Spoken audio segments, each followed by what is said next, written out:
wapendwa, kufunuliwa kwake. Bwana Yesu asifiwe sana. Bwana Yesu asifiwe. Ninasema Bwana Yesu asifiwe. Anasema nimevipiga vita vilivyo vizuri, mwendo nimeumaliza, imani nimeilinda. Bwana Yesu asifiwe sana.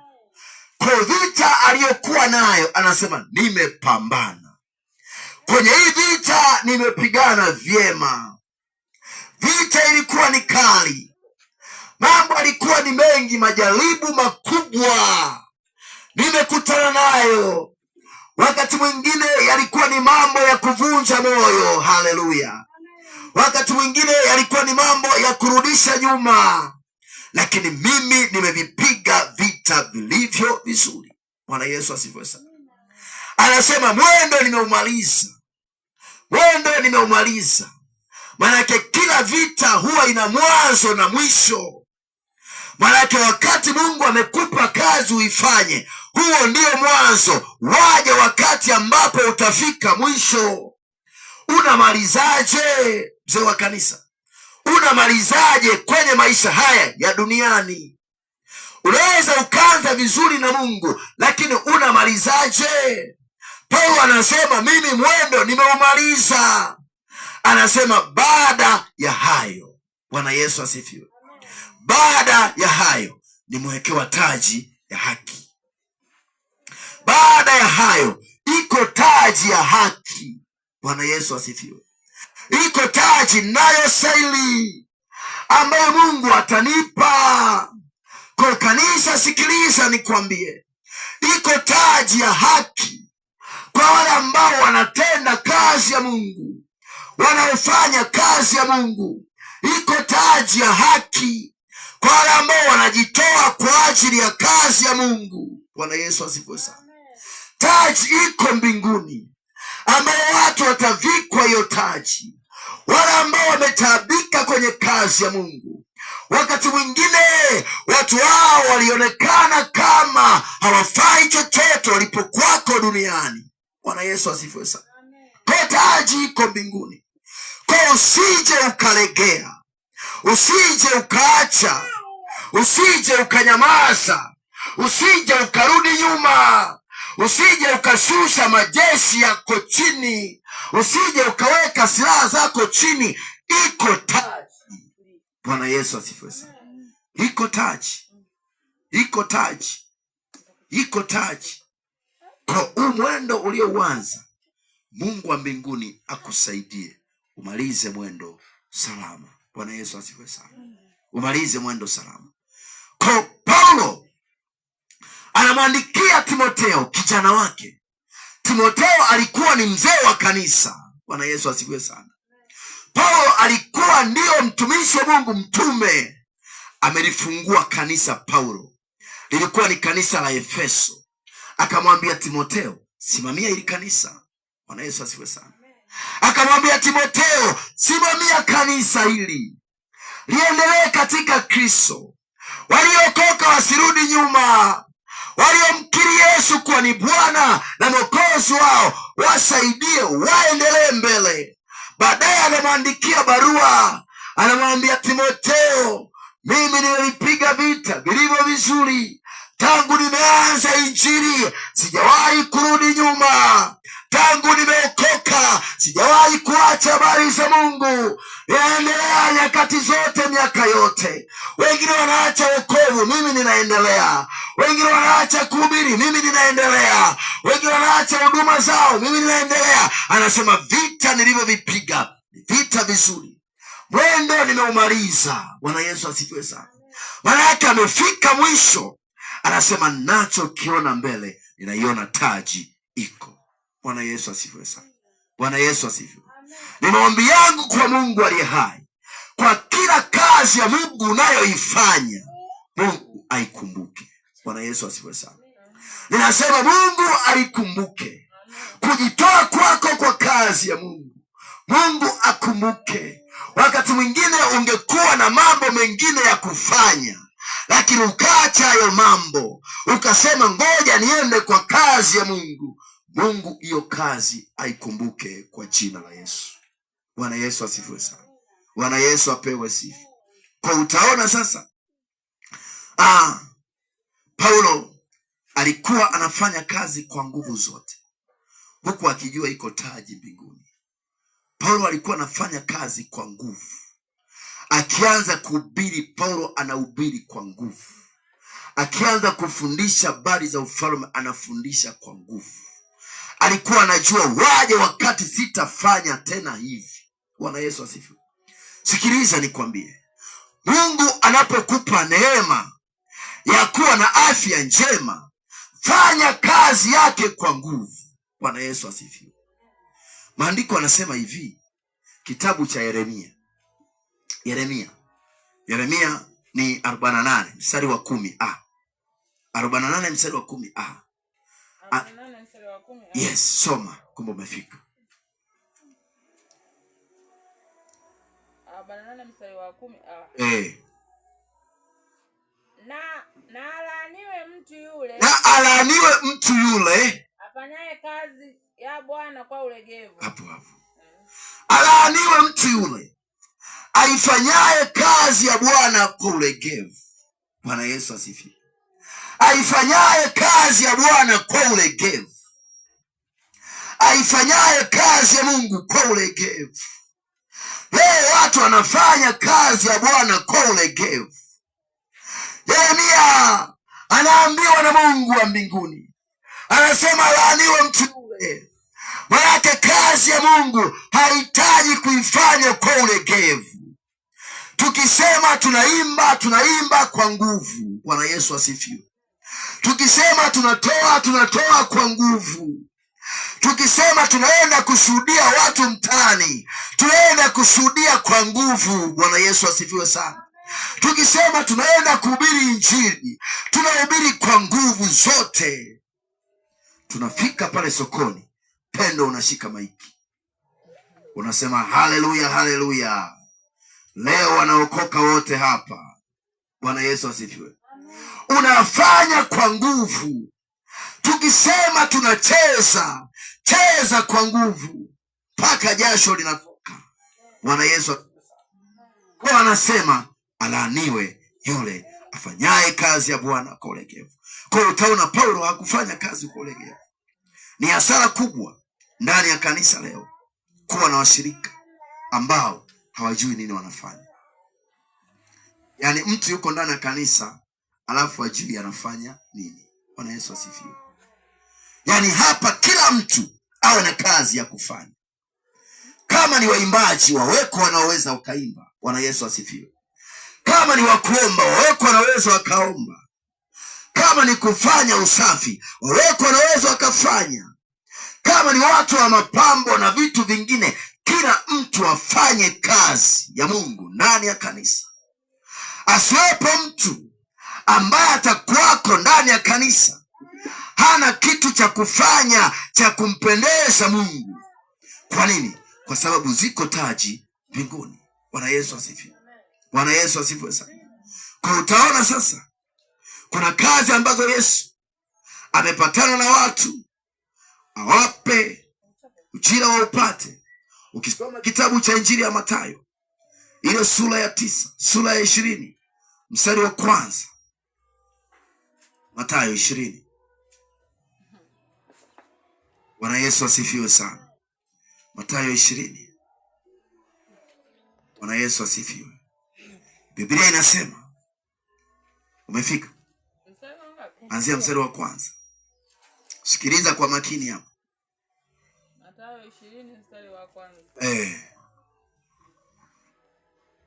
Kwa maana ufalme wa mbinguni, kwa maana ufalme wa mbinguni umefanana na mtu mwenye nyumba, umefanana na mtu mwenye nyumba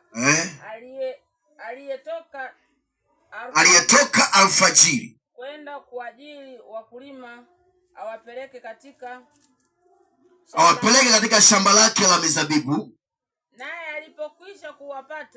alipokwisha kupatana na wakulima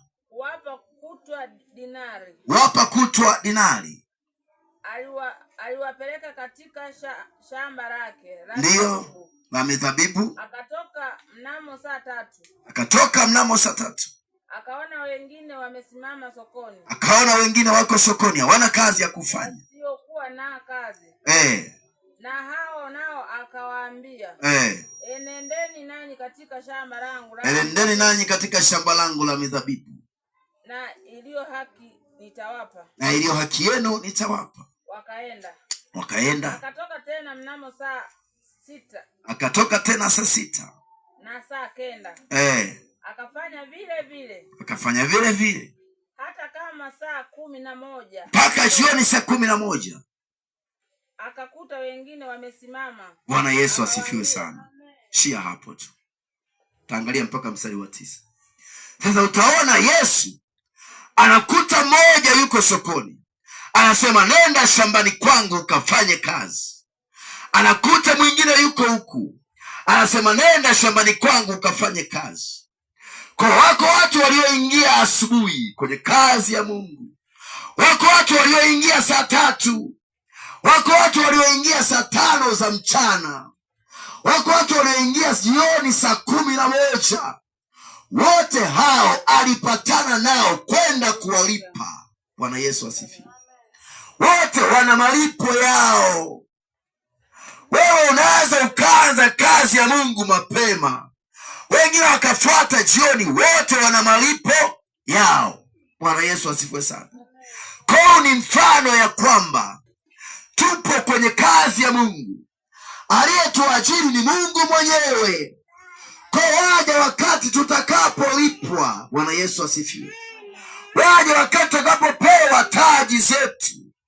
Ni wakati ambao watu wengine ambao wameingia kwenye hiyo kazi watafurahia ule ujira ambao wataupata. Kwa kila mtu atalipwa kwenye kazi ya Mungu. Kitabu cha Mathayo 25 mstari ule wa 14. Mathayo 25:14.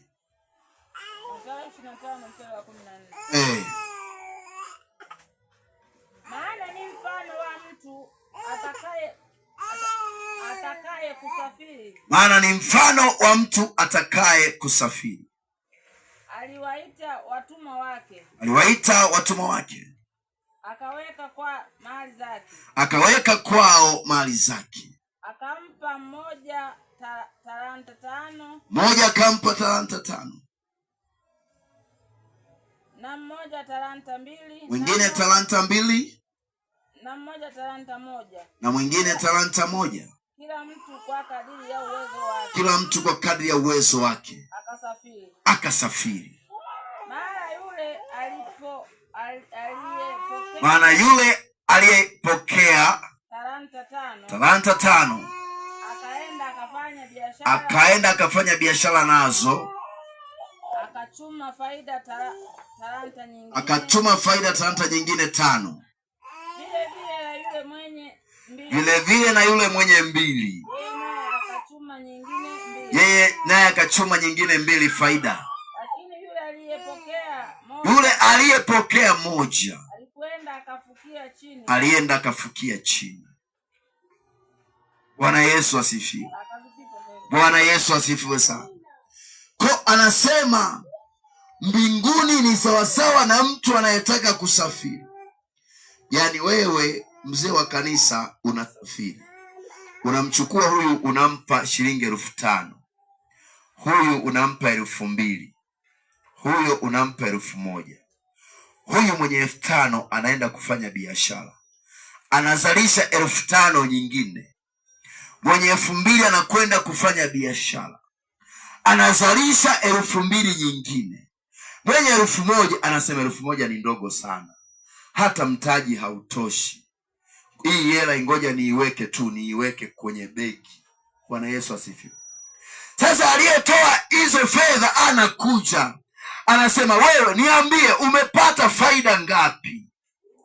Kwa mwenye 5 akaja akasema Bwana ulinipa 5, nimezalisha 5 zingine hizi. Ulinipa 2, nimezalisha zingine 2 hizi.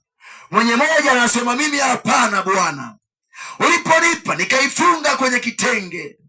uliponipa nikaiweka kwenye kibubu, uliponipa nikaifukia ardhini. Hii hapa bado niko nayo, hajazalisha. Bwana Yesu asifiwe. Hajazalisha chochote. Kwa utaona sasa Mungu ndani yetu, viko vitu ameweka. Kuna kazi Mungu ametupa. Bwana Yesu asifiwe. Kwenye kazi Mungu aliyokupa unazalisha nini? Haleluya. Kwenye kitu Mungu alichokupa, kitu gani Mungu akija leo utamwambia? Bwana Yesu asifiwe sana. Mama yangu, Mungu amekupa neema ya kushuhudia. Mungu akija leo unaweza ukamwambia Mungu, huyu nalimshuhudia, huyu nalimshuhudia, huyu nalimshuhudia. Bwana Yesu asifiwe sana. Mungu amekupa ndani yako, kuna karama ya uimbaji. Mungu akija unasema, Bwana, wimbo nimetunga wa kukusifu wewe. Bwana Yesu asifiwe sana. Mungu, hapa nimefanya. Mungu amekupa kazi ya kuomba. Bwana, nimeombea wagonjwa, nimeombea ambao hawajiwezi, wako mahospitalini wamelala, nimeombea yatima. Kwa Mungu akiangalia kwenye rekodi yake anaona kabisa mtu kazi amefanya. Ndipo sasa atasema, njoni kwangu nyie watakatifu mlioifanya kazi ya Mungu, pumzikeni, pateni taji yenu. Kuna thawabu 1, 2, 3. Lakini yule aliyekuwa amebaki na moja anasema, mimi yani nafikiri naweza yani hata siwezi, yani labda akina fulani, labda akina Rose Muhando. Bwana Yesu asifiwe sana. Mwimbaji mwingine mkubwa ananipenda, unamfahamu? Mwimbaji mkubwa nani? Mwimbaji na Rose Muhando. Good luck. Labda kina Good Luck Gosbet. Mimi wa Mwabasabi. Ngoja nikae tu jamani. Bwana Yesu asifiwe. Amefukia chini. Bwana Yesu asifiwe sana. Umefukia talanta chini. Ukifukia kazi ya Mungu chini, uwe na uhakika siku itakapofika hautakuwa salama. Kwa kanisa la Mungu linapaswa kufanya kazi ya Mungu sawasawa na Mungu anavyotaka lifanye. Viko viwango hatuwezi kabisa, lakini tunapoweza hapo tunafanya. Bwana Yesu asifiwe sana. Yako mambo hatuwezi tukafanya, hatuwezi tukafika viwango kama vya wengine. Sisi Mungu kuna kiwango ametupa, hicho tunafanya, hicho tunakwenda nacho. Bwana Yesu asifiwe sana. Makofi na vigeregere kwa Yesu. Bwana Yesu asifiwe. Kwa ziko taji mbinguni wapendwa. Kila mtu lazima afahamu. Kitabu cha Ufunuo wa Yohana sura ya 22. Sura ya 22. Soma mstari wa 12. Ni sura ya mwisho kabisa kwenye Ufunuo wa Yohana. Tazama naja upesi. Tazama naja upesi. Na ujira wangu pamoja nami. Kumlipa kila mtu kama kazi yake ilivyo. Bwana Yesu asifiwe. Anasema tazama naja upesi, sichelewi. Ninakuja kumlipa kila mtu kama kazi yake ilivyo. Kila mtu kama kazi yake ilivyo. Kila mwanamke kama kazi yake ilivyo.